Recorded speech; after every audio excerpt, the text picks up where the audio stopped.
সড়কে বড় বড় গর্ত, পাশেই রাখা পাইপ, ভেকু মেশিন, ছোট বড় নির্মাণ যন্ত্র, কোথাও কাদা পানি, ভেঙে ফেলা দোকানবাড়ির অংশবিশেষ, যানবাহন চলাচল বন্ধ, কখনো মানুষের লাফিয়ে লাফিয়ে চলা, আবার কখনো খুব সাবধানে সড়কের কোনো অংশে পা ফেলে কোনো মতে পেরিয়ে যাওয়া।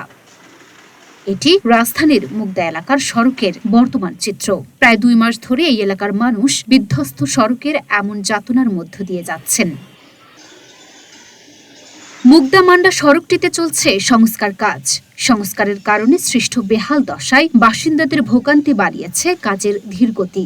মুগদা বিশ্ব রোড থেকে মান্ডা ব্রিজ পর্যন্ত আধা কিলোমিটার সড়ক দিয়ে প্রতিদিন লাখ লাখ মানুষ যাতায়াত করেন। পাশেই কমলাপুর রেলওয়ে স্টেশন, যে কারণে প্রতিদিন সকাল সন্ধ্যায় এই সড়কে নামে মানুষের ঢল। এলাকাবাসীর এসব সমস্যার কথা মাথায় রেখে রাস্তা প্রশস্ত করতে মাঠে নামে ঢাকা দক্ষিণ সিটি কর্পোরেশন। লক্ষ্য 17 ফুটের রাস্তা প্রশস্ত করে 50 ফুট করা।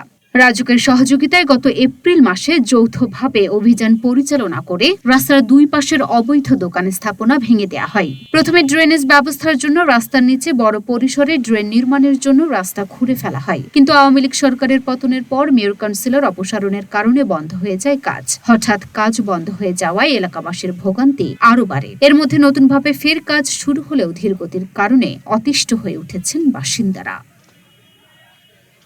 ড্যাপের নকশা অনুযায়ী মুগদার প্রধান সড়ক বিশ্ব রোড থেকে মান্ডা ব্রিজ বা হায়দার আলী বিদ্যালয় পর্যন্ত বিদ্যমান সড়কটি 50 ফুট প্রশস্ত করা। বর্তমানে সড়কের প্রশস্ততা রয়েছে গড়ে 17 ফুট। সড়কের উভয় পাশে 5 ফুট করে 10 ফুট ফুটপাত এবং 2 সারির 40 ফুট মূল সড়ক সৃষ্টি করার লক্ষ্যে এখানে কাজ চলমান। এদিকে মুগদা মেডিকেল কলেজের সামনের সড়কেও বেহাল দশা। এখানে নির্মাণ কাজ না চললেও সড়কটি যাতায়াতে প্রায় অনুপযোগী অবস্থায় আছে। অথচ হাসপাতালের মূল ফটক হওয়ায় এই সড়কে প্রচুর যানবাহন আর মানুষের চলাচল।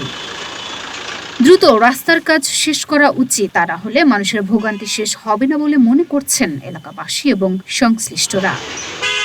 Luna Afroz Nipa, Dhaka post.